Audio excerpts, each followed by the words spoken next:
Hey, yeah, hey, hey, hey, yeah. Speakers booming in the back, baby. No coming for them stacks, baby. No I'm pretty, that's a fact, baby. No I'm gorgeous, that's a fact. What up, it's your boy Bankhead, you at the Trunk Radio. I'm here with the one and only Pretty Papes in the house, you dig? What up, Pretty Papes? You feel me? We're gonna be talking about this, everything sounds better on paper, you dig? That's right. Yes, go stream that everywhere, you dig? Everywhere. iTunes, Spotify, Tidal, SoundCloud, everywhere, I'm saying. Yes. How's it going? What's going on, man? Man, I'm just living, bro. I'm blessed as hell, bro. Just dropped the project. Lovely, man. I'm beautiful right now, bro. What's up? When you dropped this project, I want to really talk about this live stream you did, because you did outfit changes. You feel me? Like it was set up to the T, to the point of like this is how performing live is going to be for the next 2 years until real concerts come.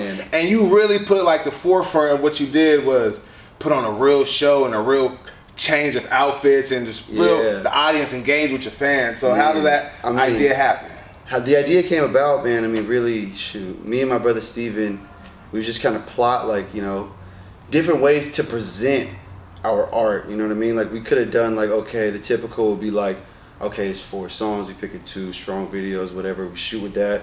We roll like that, the typical rollout. But now we wanted something that was like a splash right when it dropped, and everybody who physically fucks with me knows it's dropping.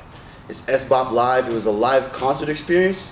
You know what I'm saying? Like we really tried to do it like you were at, not just like a regular show too. Like it was my show. That's like full on like pop star shit, bro. Changing the fits, changing all that. Like we even did 4 sets. Every single set design was like skewed to match, you know, what we was like, to match the vibe of the song every time we were switching too. And it was off of Twitch, IG Live, was it YouTube Live? So, YouTube was the first one, Like how did your fans like fuck with that? Like how did they engage? What was that response? They loved it. I mean, like it was the most engaging thing I've done probably in my entire career. Really, as far as like actually touching my fans, touching people that have been messing with my stuff, and like finding new people too. Like, cause of course, like my main supporters, I was like, yo, man, like, blah, pounding, like forward this to your friends, forward to all this. So like, I gained almost like 100 new followers just off that SBOP Live performance alone. So like, it was beautiful, bro. I loved it, man. And an upcoming artist, 100 new fans, 100 new followers. How's that feel to you?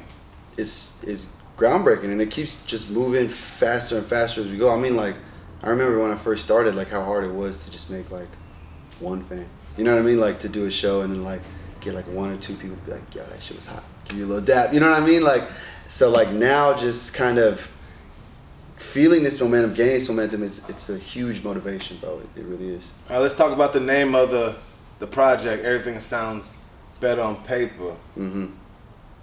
Everything sounds better on paper. Is that talking about money-wise? You talking about contract-wise? It's talking about writing it down, speaking to existence type-wise? Like, talk to me. I mean, it's a double entendre, bro. I mean, first of all, everything sounds better on paper because, you know, when you plan things out, you're obviously writing them down. You're saying, oh, man, I'm going to do this. When I'm 25, I'm going to be here. When I'm 26, I'll be here. When I'm 27, that. It sounds better on paper, but then once you start kind of putting the things into action, things start getting in the way, you know, life starts getting in the way, whatnot, you really find out who you are. Like, it sounds better on paper, but in person, it's a whole new experience, you know what I mean? Just like the same way we try to bring like the live experience right then. It's a whole new experience between on paper and in reality. And then the other entendre from it is everything sounds better on paper because I'm Pretty Papes and I'm making the sounds, bro, and it sounds better with me all the time. So that's like the double pitch, bro. You know what I'm saying? I hear that. Yeah. Can you talk about the creativity of the four tracks, the production, like the different melodies, the hooks, the lyrics? Yeah, man. I mean, shoot. We'll start with. Let's talk about. Is it Pronto? Pronto, okay. Yeah, that's one of my favorite fucking tracks. You really talk about coming off of work, really get into hours sleep, going to the studio, going to a show, going back home, getting to sleep, going right back to work, and doing that shit all over again. And as an upcoming artist, you feel me? That's what it fucking takes. That's you what know, it's like, really and if you really gonna do it, you gonna really say fuck it, I'm in here going to get this less sleep. I'm going to fuck sleep. I'm about to go to the studio after this. So talk about that. Like, I mean, really, like when I wrote that song, I was already going through some frustrations. I was like, man, like how the fuck am I gonna split my time up? Like I'm working two jobs and then getting off, going to the studio, literally spending like 6 to 8 hours in that bitch, go to bed on the couch, drive to work, do that shit all over again, like pulling up on other people's sessions, like. But then when I wrote this song, I was like, it's funny, I couldn't think of a subject, right? I was so frustrated that I couldn't think of something. It was like late night. I was like renting a room or some shit with my cousin. I'm just like staring at the ceiling, just I could hear this hot banger, mixing it through. He's like, yo, I want something for this like this week, cause like it's hot, the feeling is hot. We gotta catch the feeling before we just forget about it. You know what I'm saying? And I was just getting frustrated. I was like, man, let me just kind of like vent on what the fuck I'm feeling right now. So that's really what I felt at that exact moment. I think that was like towards like October-ish of 2019, right before we shot the Boomin' video. Gotcha. You know what I'm saying? Let's talk about No Sleep. Can you give me the details on that? Because that video as well is dope. It's very, thank you, bro. It's very intimate. You feel me? It's very relatable to a lot of people. Can you talk about that? I mean, shot by like my favorite visual artist, my brother Bloom. Shout out my bro. He really paints the picture every time he does my videos, first of all. But No Sleep itself, it came about over a long period of time. I recorded it in 2017. This was originally a collaborative song with my brother Donovan. He sent me the beat, and then later on he sent me the beat with a hook with his girl on it. And I had already been writing some similar like ambition type flows, and then she hit me with the hook, and I was like, all right, I had to kind of like scratch back, gauge it back, and then from there I just painted something that is also a similar thing to Pronto, where I was like, it's kind of like my late night thoughts. I was venting, I was venting just to myself really, and I'm like wide awake, my mind is steady racing, contemplating how to make a statement, like how am I gonna figure this out? How am I actually gonna stand out at all in this? You know what I'm saying? Filipino rapper from the burbs. You know, like how is he gonna stand out in this sea of crazy talent? You know what I mean? Like in just this vicious game. And that's how do you see how it was. Yourself standing out in this vicious game as a Filipino rapper from the burbs? And do they see you as soft? Do they see you as like you already made because you're from the burbs? How do you see people looking at you? I mean, sometimes I see people give me respect, but then some people don't really take me seriously. It's funny, I went to Feed the Juice, right? And the homie said, well, I took this as a compliment actually though too, but he was like, he's like, man, you like the Will Smith of like Orange County, bro. You like the wholesome, this, that, like blah, blah, rap well, this, that, but I'm like, it's cool, but to me, I'm more than that, bro. I'm like, I have a deeper story, I have a strong perspective, and like, you know what I'm saying? Just because a motherfucker from the burbs doesn't mean that I ain't been to damn near almost every city in Southern California doing shows in Riverside, Compton, Inglewood, like this. Like I've been everywhere doing sets for past like from 2016 all the way to 2018.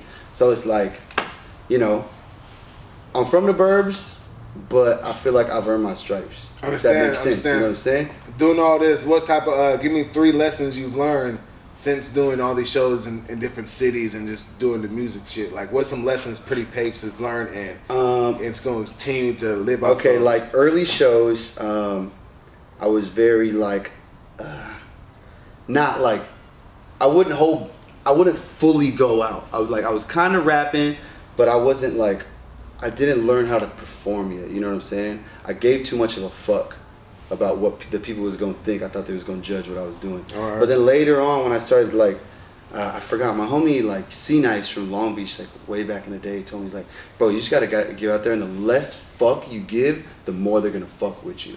And he told me that shit, and that shit stuck with me. And I just started just not giving a damn, but like I don't give a damn. Like I'm gonna be myself on the stage. I'm gonna show y'all what I've been doing, what I've been working on, and display and express what I do. That's where the energy comes from when we see you perform. Yeah. For sure. Oh, shit, man. What weed you smoking on these days, man? Shit, man, I got the cereal milk at the crib. Cereal milk? I got the cereal milk at the crib, and then I got never heard of that cereal. From CBX. Okay. It's pretty lit. I got that at the crib, and then I got some Fuego from Green Dragon at the crib. All right, where I got some Gorilla Glue. You feel me? I got some Gorilla Glue. And then I brought some joints. I brought some Outpost joints. Factual. Yeah. Oh yeah, we can pass a joint up in here already. You feel me? Shout out for the squad. Also, my man I brought Steven. some doobies for the crew. Yeah. You already know. Let's talk about this merchandise, because it's real merchandise in a project that's branding as an artist and separating yourself from other artists as well. So let's talk about this. Let's talk about the merchandise, the hats, the shirts. Yeah, first off, baby, the hats, bro. The hats. Everything was designed by my bro, Cambo from Hella Extra. He's really talented, man. He does everything in-house. It's all like straight, literally out the spot. Like very true to straight out the trunk. Like this is straight out the crib. I hear that. But my man like really pressed it really nice, bro. Like got the little glitter print on there. Bam, you see the T's too. The glitter print. These ones got a backside too. You can't see it from here, but they got the Everything Sounds Better on Paper on the backside too. And man, Bankhead rocking the baby blue joint. You already know, you did. Yeah, hey, pretty yeah. Papes. Everything sounds better on paper. Yeah, we had to package it all out together because, like, I mean, even if people enjoy the music or don't enjoy the music, whatever, like they can attach themselves to something. They can attach themselves to a part of me, something that's already my style, something I'll wear. You know what I'm saying? And like that could be a part of your day too. You know what I mean? Like really, like we building a brand, so we want to be a part of everyone's lifestyle. More than just music, you know what I'm saying? What's coming up for you? It's like the fourth quarter of 2020, 2021, right around the corner. Yeah. You just dropped the tape. Yeah. You got another tape coming. Are you gonna do more visuals off of? So we doing 2 more visuals off Everything Sounds Better on Paper. We're doing the Pronto visual, and then we're doing a Vibes visual as well. And then got a few collabs in the works. I'm not gonna say yet who. But and then next year, Valentine's Project, man. Color Season 2. Hey, it's going down. You know? Valentine's Day Project. Yeah. Are you big on Valentine's Day? Are you like a big lovey-dovey person gonna buy your girl some things if you got a girl? My lady called me Romance Mike, bro. Romance Mike. I'm romantic as fuck. All right, I'm a sweetheart. So is that reason? So all right, so time out. All right, so it's so funny you say that because check. I'm a cutie, bro. You just said your boy just called you the Will Smith of Orange County, or you say you Romance Mike. Then I'm like Mike Lowry. You feel me? It's kind of like it's a lover boy shit. You know, I get you. It works. It works. Fuck with it. I think it works though. I hear you. I think it works, man. I think it does. What's next on the music part, man? What's going on? Hey, bro. I mean, I got those 2 vids coming. Got Cuddle Season coming. Possibly a Christmas single. Stay tuned. And yeah, man. All right, before we go, we have to talk about your 10 million views on TikTok with Boomin'. Yeah. Like, you play Boomin' on Straight Out the Trunk Radio. You feel me? So when you came through, we play Boomin', bruh. So full circle. So let's talk about it. Like you waking up, your phone booming with motherfucking notifications. Like, how's this feeling going? Like what's your thoughts of seeing NBA, UFC, MLB, WNBA? You know, all sports organizations fucking with Boomin'. Man, I mean, initially it was. I fucking screamed, honestly, at the top of my lungs. I was fucking juiced as hell. Even when I saw the first one, which was just, what's it called? Because the first one I saw was, ironically, it was on the Celtics. The Celtics Yeah, Reels. when I seen Marcus the Celtics Smart. IG Reels. Remember, I messaged y'all and I was like, yo, man, they're using my song, but they're not tagging me. And so I literally was like, man, they're not using my shit. Yeah, Get we my know credit. we start tagging Let me you. tag. I was like, everybody hit the comments, tag. And then, you know, we see a few weeks later, NFL season kicks off, and then like all of a sudden that's the spurt that like bursted my eyes open was like the All-Star week, the NBA doing that one TikTok where they're doing the dunk freeze with the Boomin' song playing on repeat, and then like NFL kickoff when the Ravens, the Bengals, the Chiefs, like every single team that I was about to watch that day did that shit, bro. So I was wilding. When I seen that shit, I was like, I was wild. My palms. It's on. It's time to go. You feel me? Like I was like, He about to quit his jobs. He about to be a full-time rapper. You know? You feel me? Let me hit him up before he blows the fuck up. Yeah, bro. It was the culmination, bro. You feel me, bro? I'm just saying, Bro, I'm just saying. It was like, all right, word. But no, congrats to that, though. That was real. You know, I'm a big sports. I'm into sports, so when seeing all the sports people fucking with your shit, and niggas scoring touchdowns, doing alley-oops and dunks, you know, I'm like, hey, bro. But let's talk full circle though, too. Like, cause now I think about it, like I premiered the Boomin' video on Straight Out the Trunk Radio around like this same time, cause the video dropped 2019 October 6th. Yep. Yeah, so that was like that was exactly a year from today. A year, and like this is a hell of a full circle. It comes around. It happens. It's coming around, bro. Like, and it's just building. That was the same song, and like you see like the trajectory. But shit, also shit, you still moving too. You got a whole motherfucking project out now too. Bro. You feel me, with a whole live performance experience. And make sure, hey, where can they go see that? You know, the clips of that live experience and performance. Where can they find that? On YouTube, man. On YouTube right now, the live performance recap is on my YouTube page. Go like, subscribe, comment, all that. You feel me? All that. Hey, it's your boy Bankhead, Straight Out the Trunk Radio. It's Pretty Papes in the motherfucking house, you dig? Hey, everything sounds better on paper. You already know what the fuck it do. You feel me? We gonna finish this. You feel me? Hey, you got any last things you want to say to the people? Man, appreciate you for coming, man. Pretty Papes, best looking rapper alive, best looking rapper on earth.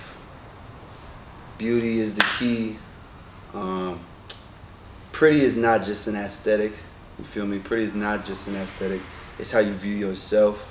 If you view yourself as pretty, if you view yourself as beautiful, everything you see forward in your future will be beautiful as well. That's my mission statement. If you fuck with it, I fuck with you. At Pretty Papes, follow your boy. Hey, and we in it like that. Hey, it's your boy Straight Out the Trunk Radio. It's your boy Bankhead, you dig? Words is power. Rise up, grind up, bless up. Pray for somebody other than yourself. Make sure you follow us, Straight Out the Trunk Radio, Instagram, Twitter, Facebook, Snapchat. Follow us on YouTube, Straight Out the Trunk TV. Subscribe, like, share, tell a friend, submit your music. All that, you dig. SODTR014@gmail.com. We gonna finish smoking this weed. Yeah. Just like that, Straight Out the Trunk Radio. We in this thing. Hey, order up, you dig. We out here. We in this thing. Pretty Papes, you feel me? We in this thing. We out here. Hey. Orange County to the Ocho, you feel me? 3-5 to the I'm Ocho, Britt Orange Whitaker, County. Hey, and I'm Michael B. Let's go. Tonight on the Juice County Inquirer, we ask the question, is hip-hop music destroying the morals of our young children? Scientists at the University of Harvard say yes. That's why my children only listen to 3 artists. Who's that? Ed Sheeran,